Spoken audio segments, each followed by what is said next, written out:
I want to say this. We're not encouraging ministry wives to be ministry widows at all. No. Because that's wrong. Right. And we always had this commitment to honor calling to family, even in the midst of this.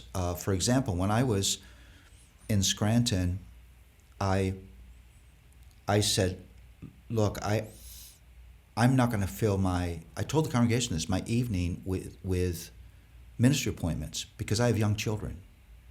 And I want to be there for those times. So I will meet you very early in the morning. I will meet you after 8 o'clock when they're in bed, but not during this period of time. So we were making those choices. That's good. But there are moments when you go through a season when you really have to work hard together to make it work. Make it work, yeah. But I think Luella was, and you disagree, please say, I think she was very aware of that commitment in me. And there's no way that I would have done that for 10 years. Yeah. Oh, no. Just no Yeah, way. no.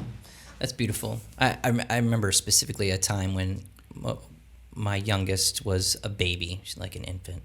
And so Rachel was handling a 3-year-old and an infant. And we're at this conference that I MC. I used to MC for like 18 years, so it would happen over the course of about 3 weeks in the spring.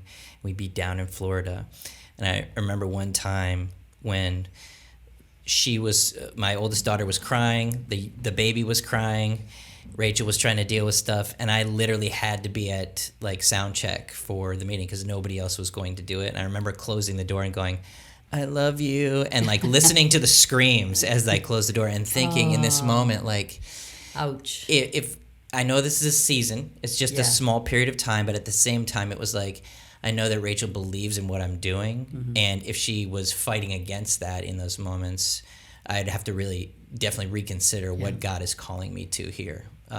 And so that's important that you're on the same page there, and you're giving us a great picture of that